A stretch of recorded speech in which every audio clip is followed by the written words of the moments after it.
everyone, my name is Chelsea. Welcome to Little Mountain Ranch. Welcome to my kitchen. I'm really happy to have you here with me today. We are going to do some canning today. In fact, we are not going to do some canning. We are going to do a ton of canning.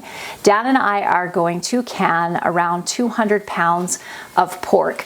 We did an inventory of our freezers yesterday. So we found that we had almost 20, I think it actually was 20 pork roasts that we decided to process into canned pork that we can use for pulled pork sandwiches or pork tacos or anything like that. I absolutely love having canned meat in my pantry because it is so convenient. Before we get into that, I want to share something really exciting that I have been working on for you over the last little while, and that is a free comprehensive canning guide. You can find a link to it down in the pinned comment and in the show notes below. This is an amazing resource for any of you who are just learning how to can, or even if you've been canning for a while, or maybe it's been a long time since you have canned and you need a little bit of a refresher. I tried to put everything I could possibly think of that you would need to know in this guide. I get hundreds of questions here on my channel, and I kind of compiled all of those questions and created this ebook for you. And like I said, it's absolutely free, so you can get it down in the show notes and in the pinned comment. And I'll just give you a quick rundown of some of the things that you can find in it. We have essential canning terms and definitions, equipment and materials, food safety and canning, preparing to can, step-by-step canning guides for both water bath canning and pressure canning, and I also included steam canning in there as well. After canning care, seasonal canning ideas, troubleshooting, some recipes, and frequently asked questions. And then we also have a resource section where I've listed some of my favorite canning books, websites, and other resources for you. My goal this summer is to convert as many people as I possibly can into avid canners. It is something that I am absolutely passionate about. Of all the preservation methods that I use, canning is definitely at the top of my list. One of the other things that I'm offering, and I'm really excited about this, is a live Zoom call that's coming up Sunday, May 17th, where you can ask me all of your preserving and canning questions. I do a lot of these calls through my membership community, and I love them so much. In order to hear more about that, just click on the link below for the canning guide, and you'll get put on the email list to get an email regarding that Zoom call and how to register. Anyway, I just wanted to run you through some of the things that we've already done in preparation for canning today. I am a firm believer in really good planning when you're going to do a bulk canning day, and all of that information can be found in the guide, the different steps that I take. But just to give you kind of a quick rundown, I always get all of everything that I need for canning prepared the day before. So my jar's washed, my dishwasher is currently full of clean jars. I have some jars set up over here. I have washed canning lids and rings and all the equipment that I need for canning over here, and we'll run through that as we use it during the canning process. Yesterday I started at, like I said, around 3 p.m. and I took all of the roasts, all 20 roasts out of the freezer, sat 10 of them on the counter and put 10 of them in anything that I could possibly cook them in to just cook slowly. So I started them at around 200 just to defrost them, cranked them up to 350, and then cooked them for a few hours. So I used my roaster oven over here. I have 2 roaster ovens, but the other one has already been washed and put away. I was able to fit 2 roasts in each of those. I fit, I think, 4 roasts in the oven. I also used my Instant Pot, and every time one cycle was finished, I put another roast in. In a Instant Pot, it's 15 minutes of time for every pound of meat.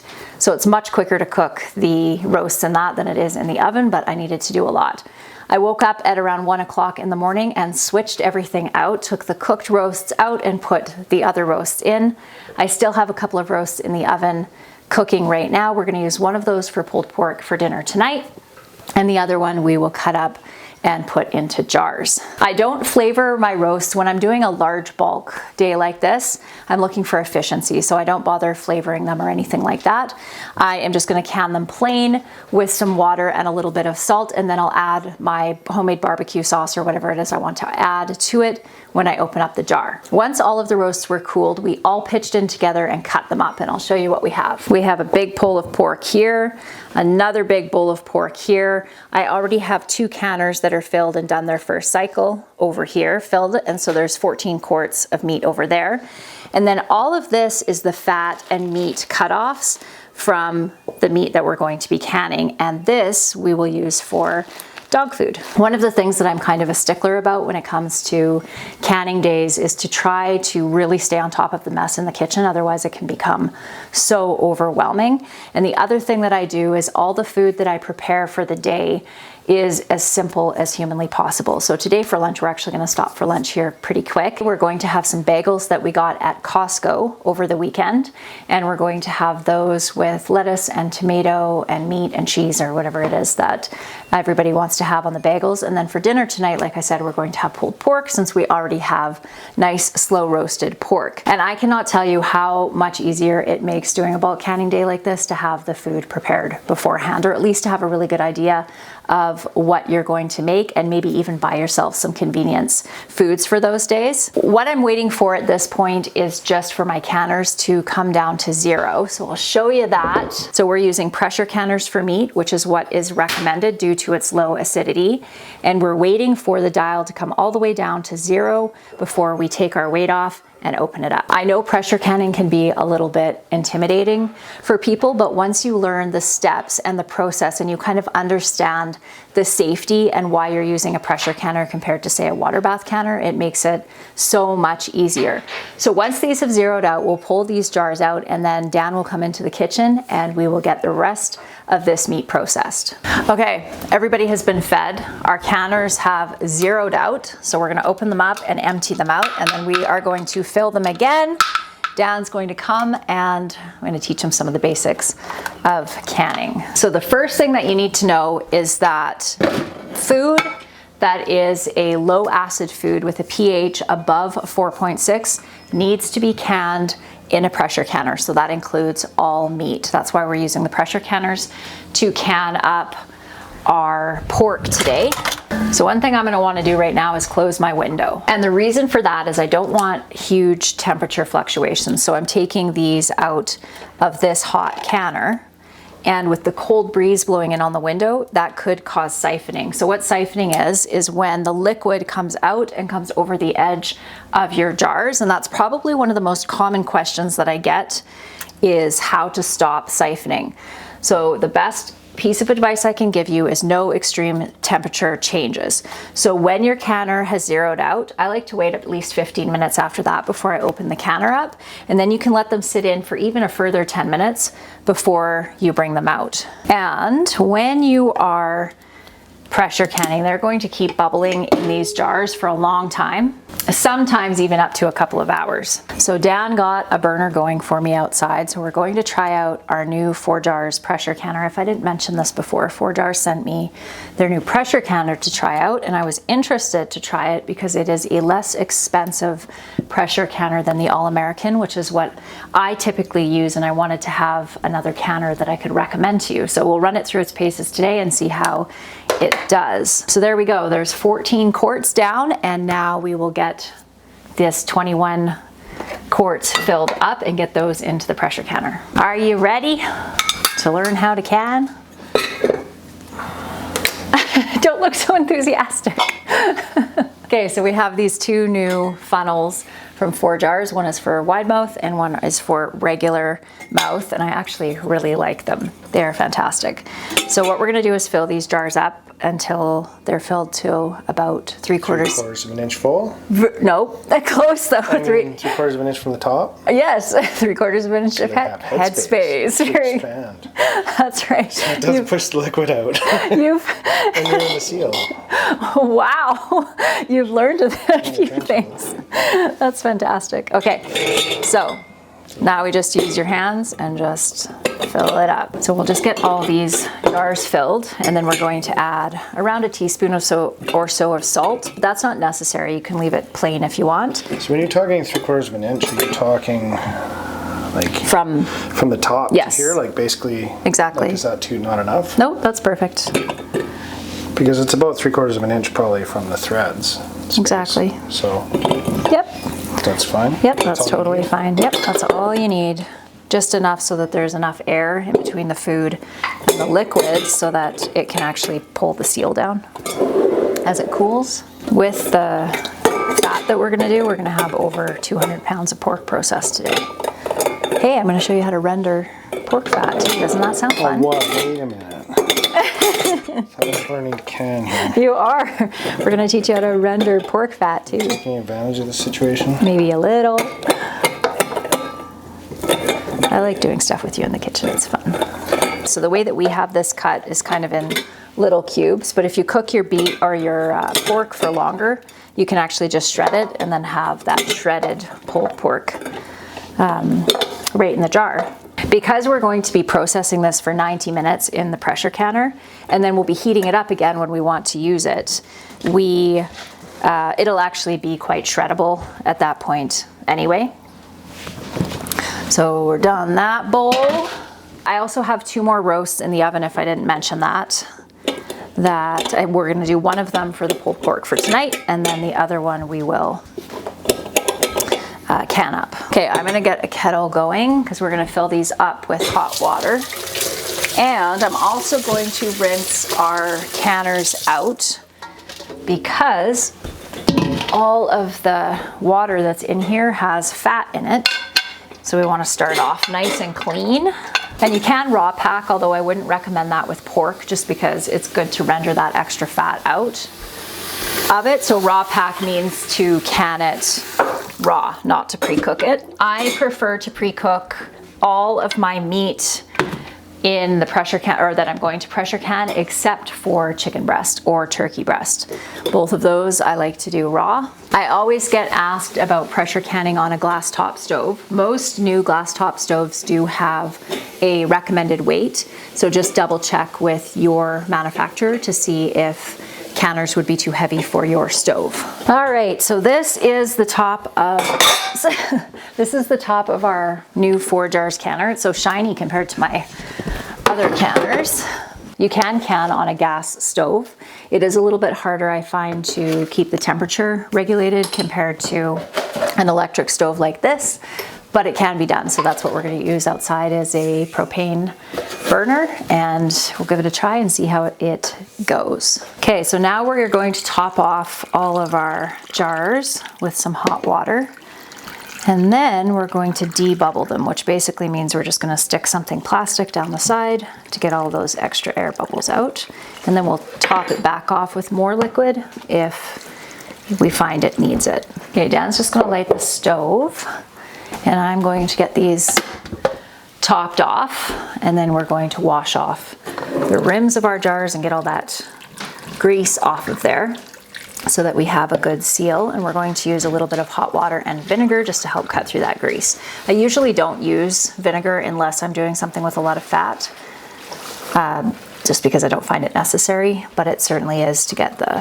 fat off the rim of your jar. I find canning just so incredibly rewarding. It is a lot of work on the day that you're going to do, you know, a big bulk canning day like this, but it saves you time in the future. My future self will thank me, my past self, because once food is put up in the pantry, it's ready to eat, which is fantastic. And we are incredibly busy during the summertime. So to be able to open up a couple of jars of this, throw in some homemade barbecue sauce, and slap it on a piece of bread with maybe a little bit of crunchy pickled coleslaw, which is my favorite way to have pulled pork sandwiches, and you have a ready-made lunch or a ready-made dinner with very little time and effort. Dan's just running out to go grab a piece of metal to stick underneath the burner outside, just because it is sitting on a glass table and we don't want to end up causing it to crack. One of the most important things to understand about canning is acidity levels and what foods need to be canned in a pressure canner and what foods need to be canned or can be canned in a water bath canner. And if you do any type of research on this topic online, you're going to find very many varied opinions on this. There are lots of old ways of canning that use water bath canning for things that are low acid, like meat and beans and potatoes and things like that. It's my preference, because I have access to this technology, to guarantee its safety. It's just something that I personally feel good about doing, and I know it's safe. And also, this is the way that I learned how to can. And I also feel like for people that are new canners, it makes the most sense, and I find this with anything that I am learning for the first time.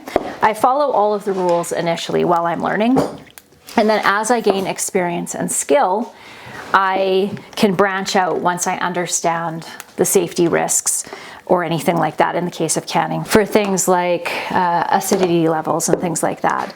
And creating your own recipes. There's thousands of amazing recipes out there that are safe for canning. And so I recommend using those recipes initially. And once you learn all the basics of canning, experimenting after that point. That's the way that I've done it. That's the way that I teach doing it. Okay, when you're debubbling a jar, you're moving all that air, and as that air moves out, the water level is going to drop on your jars. So just make sure if you need to top it off so that you have that ideal headspace that you're going for, whatever your recipe calls for. Okay, so I'm just using, this is just called a debubbler, but you can use anything as long as you don't use metal, just because metal can scratch the inside of your jar and cause little micro scratches, and it can just affect the integrity of your jar over time. So using plastic, you just go down the sides and just take the air out. And as you can see, the liquid level is dropping a ton. So we'll just go through and just top these off. I've already done them all, but where is my, yeah, I gotta fill that one up. But, and then we'll just top them off to make sure that they're all at the right level. You're just getting air pockets out. Yep, exactly. And making them kind of level on top. Yep. So that looks good. These look fine, but it's very important that we wash off these rims, and I don't know what I did with my cloth that I had. Okay, so all I have in here, this is just some hot water with a little bit of vinegar to help cut the grease. So I'm just gonna go around the edge of all of our jars. So this has kind of two purposes. One is to actually clean the jars and so that we have a good seal, but the other is because it's really hard to see if there's any kind of little cracks or anything on the rim of your jar, but it's really easy to feel it if you're washing because it kind of catches on it. So I'll see. Is the water the part that gets 3/4 of an inch? Yes, precisely. Like this one here could use. You're basically filling this to the bottom of the neck. Yep. On all of these. Yep, pretty much. Like both sizes. Yep. So I was just telling them that I only use vinegar for anything that's greasy. Oh, see, look. No, there's a little, yeah, there's a little nick on that. So if you're wiping it, it's just so much easier to feel it. You can't use that one. No, you can't. So this one is one that we need to dump out. So we need to replace that jar. I have more jars in the dishwasher if you want to grab one. If I'm using hot jars, I find also that the food can almost cook onto the edge of the jar and requires a little bit of scrubbing to get it nice and smooth. I do go into a lot of detail about pressure canning in the guide as well and give step-by-step instruction on how to do it. So now we are going to lid up these with our, okay. Yep, that's good. With our 4 jars lids. 4 jars are my very favorite canning lids. So far, everything that I've tried from 4 jars I've thought was really good quality, so I'm hoping their canner is going to be the same. You must just give them a quick kind of glance and then... No, I don't actually look at them. Just plunk them on there. So we're gonna take our ring, hun, and we're gonna put it on and just do it just finger tight. So you don't wanna like reef it on there really tight. Just finger tight because you want some air to be able to release during the canning process.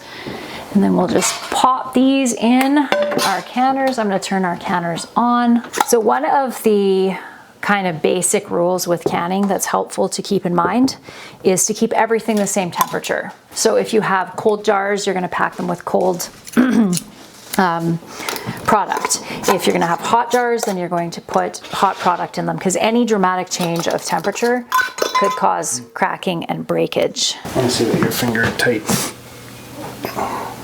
feels like. It's probably not the same as yours. My finger tight. Yeah, so if you have rings, my rings are getting old, and they have any kind of bend in them or anything like that, that could affect the ability of the ring to seal this on. This one's actually fine. That one's gonna hold down just fine. but just kind of keep an eye on it. I find it's more warping, like they're squished this way, that makes them not go on, not so much like a little ding on the top like that.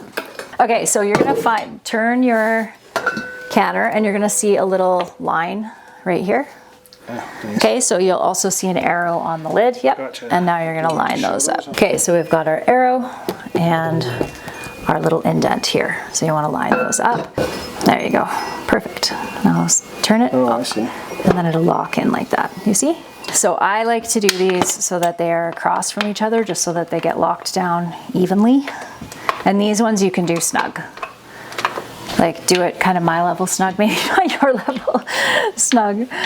All right, so we're gonna turn, we're gonna turn this so that our gauge is facing out. So now what we're gonna do is let the steam start coming out of these pipes, and then we're gonna set our timer for 10 minutes. If you're using different size canners like I'm using, I use 2 different timers, obviously, because this one's going to start probably steaming faster. So this element does get hotter. So, but because this one's, it just takes longer for this one. So I use my phone and that just to make sure that I have my times all right, because they'll be slightly different. So you wait till it's steaming and then what? And then you set your timer for 10 minutes because you want all of that extra air and gas that's in there to exhaust. So you let it exhaust for 10 minutes? Exactly. And then you put the weight on? And then you put the weight on. So we'll show everybody when we get to that point. This is a different kind of canner, but it's pretty self-explanatory. You want to put that on. So our jars look like that. And yes, you can have your jars touching. And then there's an arrow right here on this one. And an arrow right here. And you're wanting to line those up. And then to lock it in place, turn it this way. And then when it's pressured up, there's actually a lock that happens, so you can't open it until the pressure comes back down again. So now we're gonna do the same thing. We're gonna wait for steam to come out of there and set our timer for 10 minutes. Okay, now we are going to render some pork fat. Yes. That's what we're doing next. So all rendering means is that we are going to melt it down. And we are using, so this is my tomato processing machine, which I love so much. When we get into tomato processing, I'll show you how this works, but it also has an attachment for meat grinding. And I like to grind my pork fat first because it processes so much faster, renders down so much faster, and the pieces are all evenly sized, so I don't end up having to wait a long time for the big pieces to melt down and then be overcooking the stuff that's already melted. So I just find this is a really great way to do it. So I keep my fat cold. Even slightly frozen is really nice for running through this machine. And my butcher did a really great job of making sure that there wasn't any meat on this. If there is meat on it, then you do want to be able to cut it off because it will impart kind of a meaty, porky flavor into your lard, which if you're going to be using it to make pie crusts or anything like that, that you don't want that pork flavor in, is not good. The other thing is that the best fat for making lard is called leaf fat, and that is the fat that surrounds the kidneys. It's just the cleanest. It's not attached to any muscle or anything like that. So it's just nice and white and clean. So here is an example of some of the leaf fat. So we're just gonna cut this into small enough pieces that we can fit it through our grinder here. So we're just going to cut our fat in small enough pieces so we can fit it through the hole here.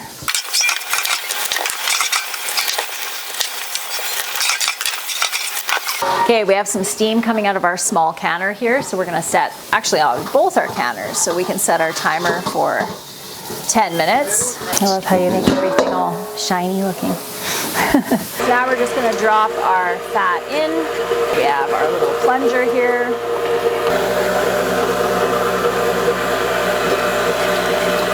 There we go.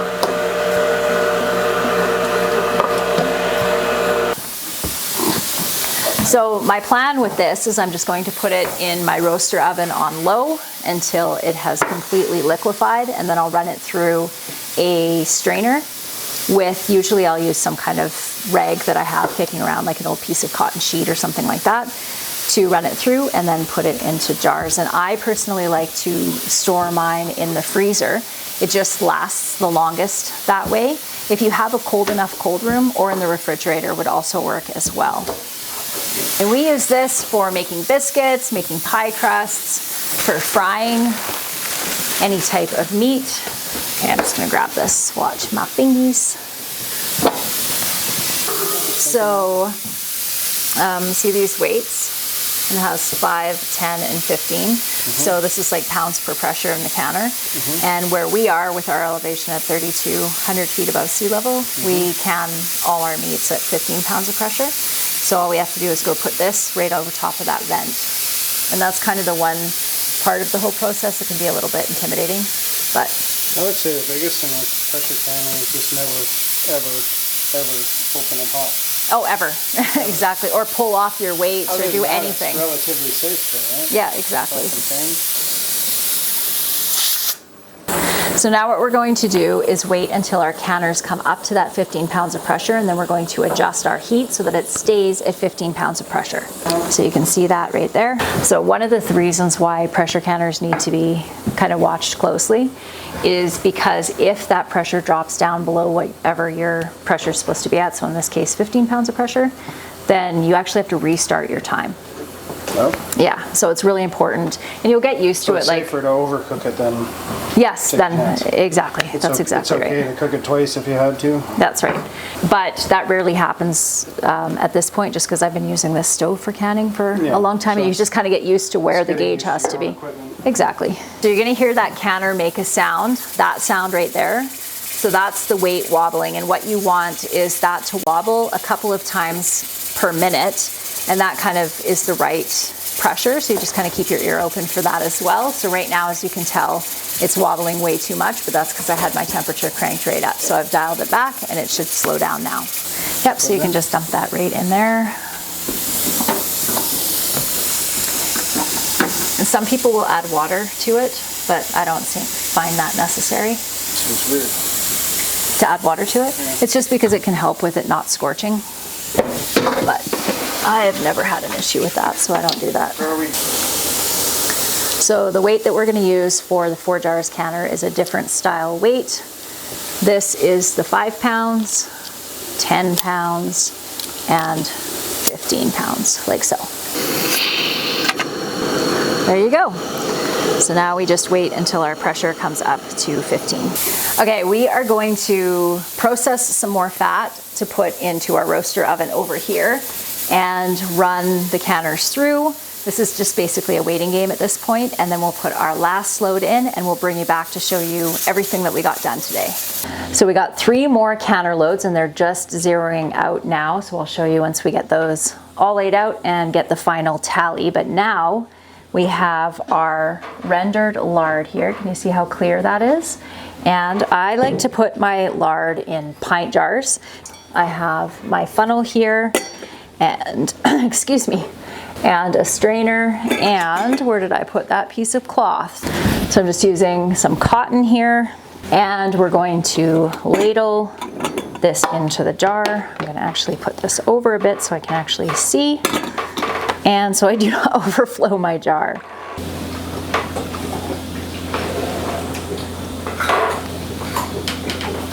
That, look at how nice and clear that is. So we're just going to do the same thing with the rest of our rendered pork fat.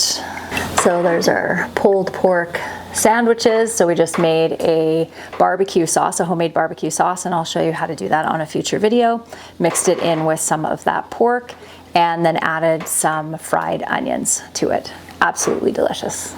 So now we'll just wash off our tops and lid them. And we're not going to can these or anything. We're actually going to freeze them. And I have a shelf, or a basket rather, in my freezer for glass jars like this, because obviously you want to be careful if you're freezing jars. Make sure you leave enough headspace for expansion in the freezer as well. This is really nice, clear lard. Happy with it. We ended up with 204 pounds of meat. Canned, and also we did put the fat in the freezer for the dog, so all the fat that we cut off of the roast, and then we had 9 pints of the lard that we did as well. I did end up doing a little bit of ground pork and some beans as well, because I had some empty space in my canners and I had some thawed ground pork. So I did do 4 things of ground pork and 3 of some beans as well. So what did you think of that new canner? I actually really liked it. Yeah. I found, yeah, the 4 jars canner was really easy to use. I actually found it was quieter, like the weight when it would move wasn't quite as noisy as the All-American canner. So for, yeah. For price point, it's good. Yeah, for the price point, it's excellent actually. Because it's about half the price of actually even less, because the All-American, the one that you got me, what was that, $600 or something? It was really expensive, but those are just $200. So I hope that you enjoyed spending some time with us, everyone. We really appreciate you being here. And if you do want my canning guide, remember it is down in the pinned comment and in the show notes. Hope you have a fantastic day, everyone. See you next time. Bye.